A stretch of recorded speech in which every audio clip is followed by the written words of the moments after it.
नमस्कार दोस्तों, आज देखेंगे भारत का जो कहा जाता है ना, पूरे विश्व का जो सबसे बड़ा जो संविधान है ना भारत का है। तो भारत का जो संविधान है उसी में से एक हमारे देश का मौलिक अधिकार बनाया गया है। मौलिक अधिकार अगर न होता तो भारत में जो ये क्राइम और शोषण हो रहा है ना, ये कोई बचा नहीं पाता है। यही हमको मौलिक अधिकार, जो गरीबों को, जो असहाय होते हैं, उन्हीं का ये सहारा बनता है। ये हमारा मौलिक अधिकार। और मौलिक अधिकार में जो हमारा अनुच्छेद होता है ना, अनुच्छेद मैं लेकर आया हूँ। इस अनुच्छेद को मेरा यह तात्पर्य है कि जो भारत का बच्चा है वो भी सीखे और वो भी जाने कि जो भी हमारे देश में अशिक्षित लोग होते हैं, जो शिक्षित लोग को दबाते हैं। लेकिन याद कर लीजिए, शिक्षित और शिक्षा में इतनी पावर होती है, शिक्षित और शिक्षा में इतनी पावर होती है, जिस प्रकार अगर एक बार दिव्यास्त्र छोड़ा जाता है ना, वो वापस लौट कर नहीं आता है बिना उसका रिजल्ट पाए। उसी तरह शिक्षा का अगर एक बार किसी के ऊपर अगर शिक्षा के प्रति वार कर देंगे तो परिणाम जरूर देकर आएगा। अशिक्षित जब हमारे पास शिक्षा है, यही हमारे पास दिव्यास्त्र है। इसको एक बार अगर, यानी भारत में ऐसे डॉक्टर भीमराव अम्बेडकर तो ऐसी दिव्यास्त्र को बना दिए और यह इसको किसी के पास से काट नहीं है, ठीक है। अगर हम शोषण हो रहे हैं तो इसके थ्रू हम उसको क्या करेंगे, उस शोषण को हम खत्म कर सकते हैं, ठीक है। तो चलिए देखते हैं मौलिक अधिकार। मौलिक अधिकार होता क्या है।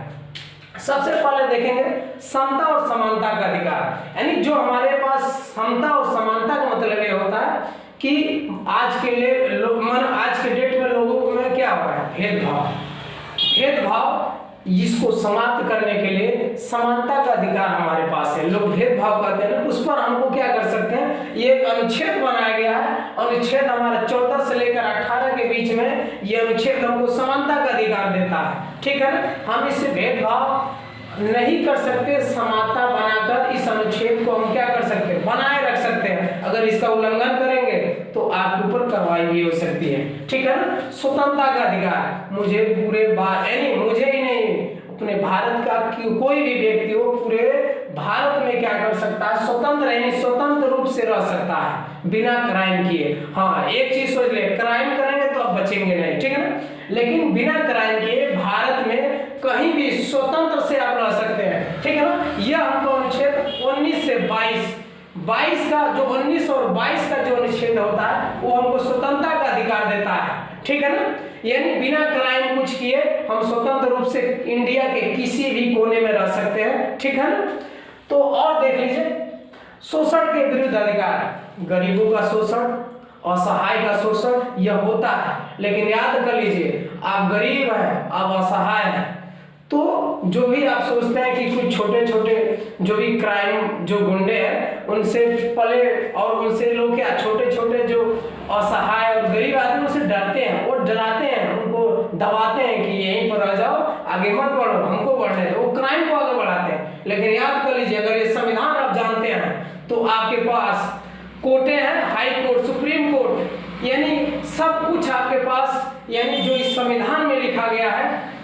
और इस संविधान के थ्रू हम कोई किसी भी क्राइम पर रोक लगा सकते हैं, और वो क्राइम और क्या हो सकता है, जो गुंडे माफिया होते हैं हमारे सामने झुक भी सकते हैं। इस बस खाली आप नियम, शिक्षित होना आपको जरूरी है। जब तक शिक्षित नहीं होंगे तब तक कुछ नहीं हो सकता है। आप कितनों भी रुपया कमा लें, आपको अशिक्षित से अगर क्राइम से काम करेंगे, एक दिन आपको नष्ट होना ही होना है। क्योंकि संविधान में क्या करता है, हमको सहूलियत, सही राय और धर्म और शिक्षित रूप से हमको आगे बढ़ाने।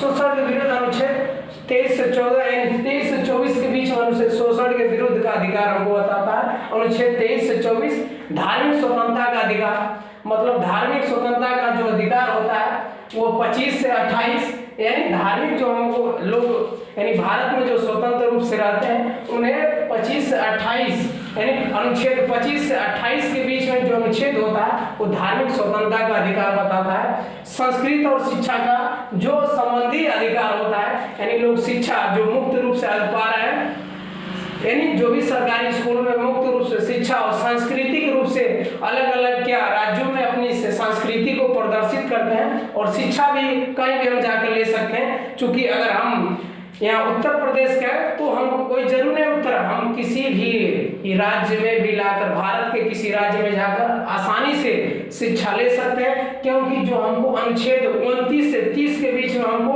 यानी मौलिक अधिकार देता है, अनुच्छेद 29 से 30 का, यह हमें शिक्षा का अधिकार देता है। भारत के किसी कोने में बुलाकर शिक्षा ले सकते हैं, कोई नहीं रोक सकता है। अगर ये वीडियो आपको अच्छा लगे तो आगे जरूर बढ़ाइएगा। नमस्कार।